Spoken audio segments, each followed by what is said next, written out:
Oui, mais moi je ne vais pas varier dans ma position. Le dossier Azer, dans le cas où il y a c'est-à-dire c'est pas sur un plateau de télévision wala ci li nga xamné modi débat entre Jean-Michel ak Thierno la yëf yi di léré justice a ngi fi loolu motax ñu tek ko fi pourquoi pas traduire ce dossier là ci kanam yoon dal di àtte par rapport à ça. C'est un député il est député à l'Assemblée nationale. Oui. Article 92 règlement intérieur Assemblée nationale moko may devant des situations pareilles mu interpeller le gouvernement par des questions écrites mom la def. Donc il est dans son rôle de parlementaire. Maintenant ce que le Parlement parce que même Pape Djibril Fall il avait demandé de mettre en place une commission d'enquête parlementaire pour nous leeral mbir mi. Boobu léegi amuñ ci suite léegi fu mu nekk nii ñun en dernier ressort. On sera obligé de saisir le procureur de la République comme on l'avait fait dans le dossier. Non pas non c'est pas écarté parce que damay fàttali ni que ñun le 21 août 2024 dans le dossier ONAS on avait porté plainte man sama bopp maa demoon déposer plainte au niveau du parquet. D'accord. Yaa ngi dégg depuis le 21 août 2024 ba léegi dossier ONAS bi. C'est-à-dire qu'à part le fait que Thierno a été entendu une fois, découle. Donc nous, en tout cas de cause, rassurez-vous, hein, on va saisir le procureur de la République. Mais pour l'instant, on a fait notre rôle de parlementaire, comme nous article 92, règlement intérieur Assemblée nationale. Mais, donc on a fait une conférence de presse, on a alerté l'opinion publique nationale et internationale. Donc on attend de voir. Ce que malgré tous ces actes posés qui sont nous avancés parce que nous ils sont là en train de vociférer le chien boit la caravane passe on va saisir qui le droit moi le procureur de la République parce que c'est 37 milliards c'est l'argent du contribuable État du Sénégal moko garantir c'est nous qui allons payer cet argent. Donc monsieur Maïga waxal ci cas Barthélémy Dias bi vite fait balaa ñu tàggatoo parce que temps bi instant yi jeex na tàkk. Pour l'affaire Barthélémy Dias. Barthélémy Dias aussi bon comme je l'ai dit toujours dit Barthélémy Dias li wóor te wóor mooy le 18 septembre 2025 il sera rétabli dans ses droits de maire. Donc est-ce que am possibilité nekkat maire?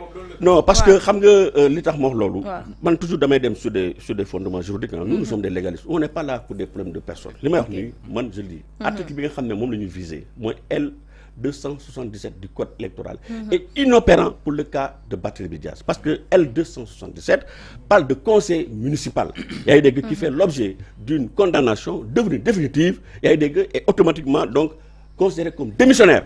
Mais pour vous considérer comme démissionnaire, il suffit tout simplement qu'un citoyen de la commune le saisisse. Donc sous-préfet donc c'est ce qu'il a pris comme argument, comme fondement juridique pour déclarer Barthélémy Dias comme démissionnaire. Mais il faut faire une exception, il faut sauf recours devant la juridiction compétente, moi la cour d'appel. Mais Barthélémy Dias, il signifiait effectivement la lettre arrêtée préfectorale, considérant comme démissionnaire, mais il a fait un recours. Donc en ce moment, mais ce recours-là, il était suspensif parce qu'il a saisi la cour d'appel parce qu'il sauf recours. Mais pourquoi à l'époque, ce régime-là, ils ne droit, ils ne connaissent rien du tout le temps dans des attaques de personnes, mais pourquoi il n'applique pas les textes? Parce que Barthélémy Dias, à l'époque, on lui a interdit l'accès à la ville de Dakar. L'on n'est que vraiment une violation flagrante de ses droits. Deuxièmement, Barthélémy Dias, l'un de questions nous parle de révocation. Il a fait un recours pour excès de pouvoir devant la Cour suprême. Il n'y a que le président de la République, en vertu de l'article 135 du Code général des collectivités territoriales, révoquer un maire. Et dans ces conditions, il faut qu'il soit, madame, coupable d'une infraction criminelle. Si comme un crime, en ce moment, la révocation est de fait. S'il vous plaît, je parle 135. Non, mais c'est pas possible, quoi. Mais franchement, mais allez, mettez 135 parle de crime. Tout maire, ou conseil municipal coupable de crime, ça dit que sa démission, en ce moment, il peut faire l'objet de révocation. De révocation, Bobo, c'est le président de la République, qui, par décret, et jusqu'à ce jour, il y a un décret, venant du président de la République, il faut déclarer que le président, comment s'appelle, Barthélémy Dias, donc, a fait l'objet de révocation. Donc, de tout ça.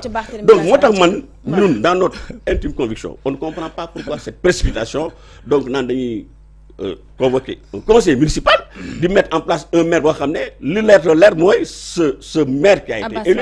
Il y a des Abbas Fall pour ne pas le nommer, mais voilà, mais mooy maire de Dakar.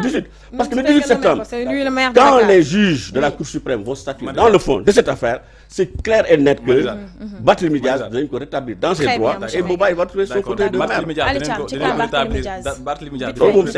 dinañ ko rétablir dans ses droits, peut-être yow aussi selon tes dires. Mais ça c'est la loi, c'est clair et net. Je me demande ndax si vous êtes juriste, parce que des fois da ngay wax ay wax yoo xamante ni en fait damay am problème pour comprendre parce que tey boo xoolee d'accord niveau bi le niveau est trop élevé, tu peux pas comprendre parce que mënoo ko comprendre parce que débat bi ça vous dépasse, ça vous dépasse parce que xamoo quel est votre monsieur niveau mais mënul comprendre li may wax mënu ko comprendre moo tax maîtriser woo sax constitution bi wax sax maîtriser woo parce que voilà parce que pour le cas de Barthélémy Diaz je pense que ni Barthélémy Diaz bi muy dugal recours bi muy dugal référé bi man je me suis dit que ne amuloon conseil parce que Cour suprême mënul ko condamner définitivement ba pare ñu war a organiser ay élections boo xoolee ce qui s'est passé d'abord bu ñu ñëwee ci article 135 du code général des collectivités locales ñëw ci article 136 du code des collectivités locales maanaam en aucun cas Barthélémy Diaz waruloon sax jéem a ut possibilité pour déposer benn référé pour jéem a tenter ay annuler ay élections yi parce que benn premier fait bi mooy que. non loolu weesu nañ ko d'accord dama lay rappeler parce que yow dañu obligé mélanger ay articles 135 ak 136 ak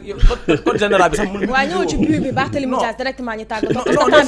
xam nga au moins wax na peut-être 5 minutes xam nga te mënuloo bëgg a wax te li ngay wax mu am ay base légale nga bëgg a ñëw wax di n'importe quoi du ma ko def maanaam li may wax mooy c'est très clair. Article 92 dafa wax ni les décisions du conseil constitutionnel les décisions de la cour sont irrévocables définitives et irrévocables bu fekkee ne Barthélémy Diaz dafa ñëw dugal référé pour tenter annuler ay élections yi nga xamante ni tey maanaam li ko destituer mooy sa condamnation définitive de article 135 du code général des collectivités locales ñoo wax ci article 136 du code général des collectivités locales ñoo wax ci mu ne carrément que ni bu fekkee ni maanaam dañu laa condamner de façon définitive maanaam révocation bi y a possibilité yaa ngi dégg te bu ñu la révoquer le conseil municipal maanaam sur un délai de 30 jours conseil municipal bi am nañ possibilité ñu organiser waat encore des élections sur un délai de 30 jours am nañ possibilité ñu organiser élection te sur le cas de Barthélémy Diaz maanaam condamnation définitive la am nekkul ne maanaam dafa démissionner yaa ngi dégg bu fekkee ne il a été révoqué sur ces bases de l'article 135 à l'article 136 nga ñëw ci le code électoral L29 ak L31 wax carrément que ni bu fekkee ni tout élu bi nga xamante ni tey maanaam dañ laa condamné de façon définitive tu perds automatiquement ton mandat tout élu bi nga xamante ni tey maanaam dañ laa am condamnation définitive tu perds automatiquement ton mandat. sauf recours devant la justice sauf recours. waaw d'accord attention yow yaa ngi dem ci principe bi. exception bi daf ne sauf recours. waaw d'accord voilà c'est ça non il faut que aussi mu leer. Alcham daanaka foofu daanaka d'accord parce que non li ma koy wax maanaam sama bëgg li ma koy wax dama bëgg peut-être mu comprendre parce que c'est très clair ce qui a été dit là-bas c'est du droit. Et que en aucun cas on a violé les règles de droit amul benn principe de droit bu ñu violé. Très bien. non ci question sama opinion. parce que tey même décision bi muy xaar. le 18 septembre Barthélémy Diaz mënul ci am. gain positif mënul ci am dara. yow en tant que juriste xam nga ko au fond de toi xam nga ko mais da ngay toog de défendre l'indéfendable di défendre la xamante ni mënul nekk parce que vous êtes pas non li ngeen di wax yéen man. parce qu'il y a les violations de l'article L277 et L130 merci monsieur Maïga dafa leer nañ d'accord merci beaucoup merci ma bàyyi la nga tàggatoo Ali Thiam c'est un plaisir bokk ak yow plateau bi. d'accord Marie-Jane maa ngi leen di jaajëfal di jaajëfal tonton. tonton